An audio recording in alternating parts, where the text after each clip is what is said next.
akan membahas bisnis apa yang cocok saat pandemi seperti ini. Nah, kalian penasaran? Tetap stay dan tonton video ini sampai selesai bersama saya, Kade Winda Duyani, siswi Sekolah Tinggi Ilmu Ekonomi Satya Dharma Singaraja, NIM 19011037, kelas Manajemen Reguler Sore 3A.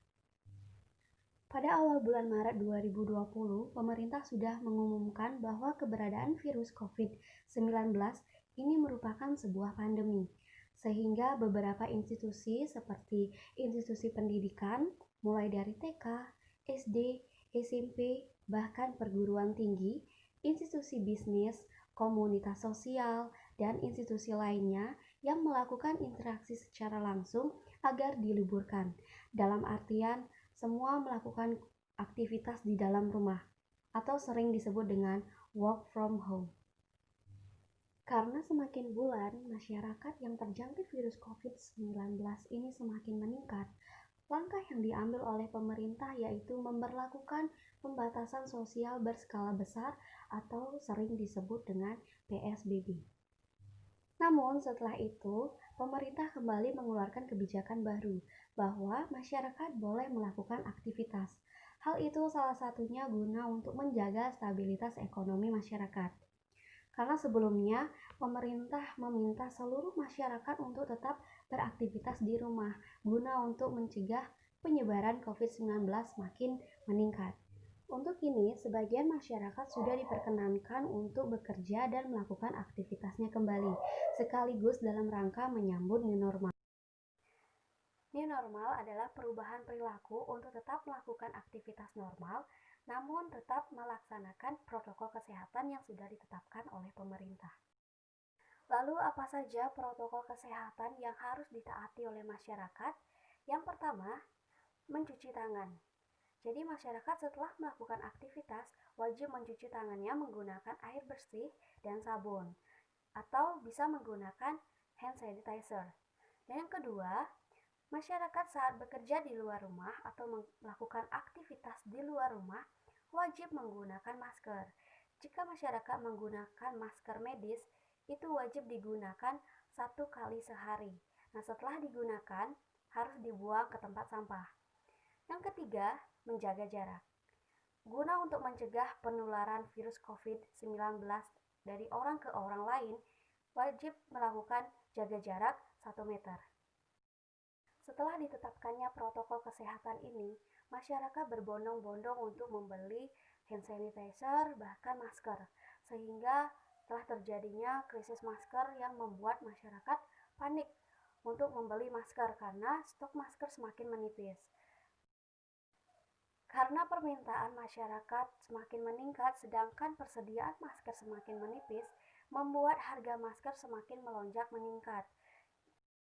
Nah, dari masalah tersebut, bisnis yang saya ambil yaitu penjualan masker kain.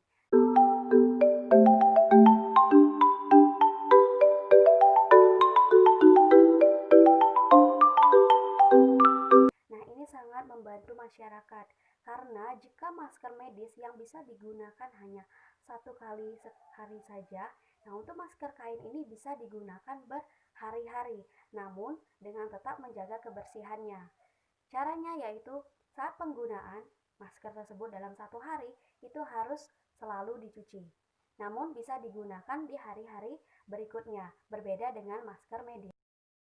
Selain untuk menjaga kesehatan, kini masker sudah menjadi fashion masyarakat setiap harinya, karena setiap dia akan melakukan aktivitas di luar rumah, itu harus selalu menggunakan masker. Apalagi masyarakat yang fashionable seperti para remaja, mereka akan selalu mencocokkan masker dengan pakaian yang mereka kenakan. Maka dari itu, masker yang akan saya buat yaitu akan berwarna-warni atau memiliki motif-motif yang cantik dan menarik pastinya, yang akan disenangi oleh para masyarakat yang lebih fashionable. Masker yang saya jual selain memiliki motif cantik dan menarik, sudah pasti saya akan menentukan kain yang sesuai dengan prosedurnya, yang pasti tetap menjaga kesehatan masyarakat. Kain yang akan saya gunakan pastinya aman dan lembut di kulit, guna untuk menjaga kenyamanan masyarakat saat menggunakan masker setiap harinya. Selain melihat dari kenyamanan kain tersebut, saya juga akan memilih kain yang berbahan awet dan mudah dicuci. Karena masker kain ini bisa digunakan berkali-kali asalkan tetap menjaga kebersihannya, yaitu masker kain dapat digunakan sehari lalu dicuci dan dapat digunakan kembali setelah kering. Masker yang saya produksi ini tidak hanya satu lapis, tapi bisa dua lapis bahkan tiga lapis, tergantung dari ketebalan kain tersebut, guna untuk tetap menjaga kesehatan konsumen yang menggunakannya. Setelah saya memastikan bahwa mulai dari kainnya sudah nyaman, awet, mudah dicuci, bahkan sudah berlapis-lapis, nah saya juga akan memastikan mulai dari pembungkusan masker tersebut. Sudah pasti pembungkusannya harus steril. Tujuan saya menjual masker kain ini selain untuk memenuhi kebutuhan masyarakat, juga untuk mengurangi sampah. Berbeda halnya dengan masker medis. Jika masker medis sekali pakai langsung dibuang ke tempat sampah, dan sedangkan masker kain ini bisa digunakan berkali-kali. Dalam mencuci masker kain juga perlu diperhatikan langkah-langkah yang baik dan benar. Nah, apa saja itu? Pertama, gunakan air bersih yang sudah dicampur dengan deterjen. Setelah itu, rendam masker kain selama 10 menit.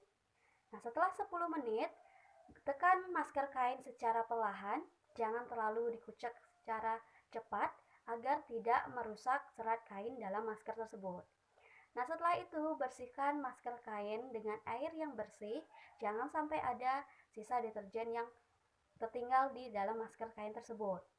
Selanjutnya, jemur masker kain dengan rapi dan pastikan jemuran kalian sudah bersih. Nah, ingat, masker kain ini harus selalu dicuci setelah digunakan.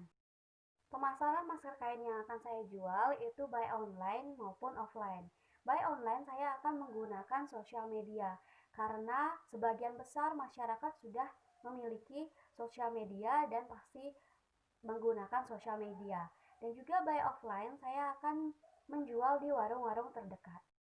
Harga masker kain yang saya jual sangatlah terjangkau. Seperti yang kita ketahui saat pandemi ini, ekonomi semakin menurun. Banyak masyarakat yang kehilangan pekerjaan mereka akibat di PHK.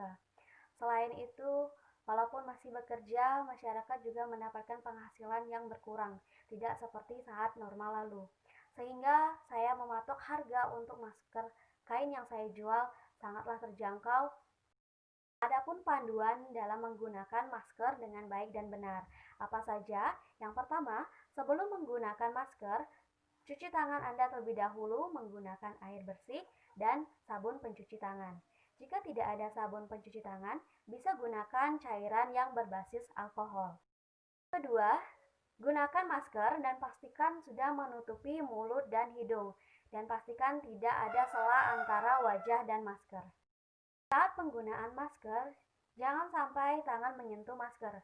Bila tersentuh, segera cuci tangan menggunakan air mengalir dan sabun pencuci tangan.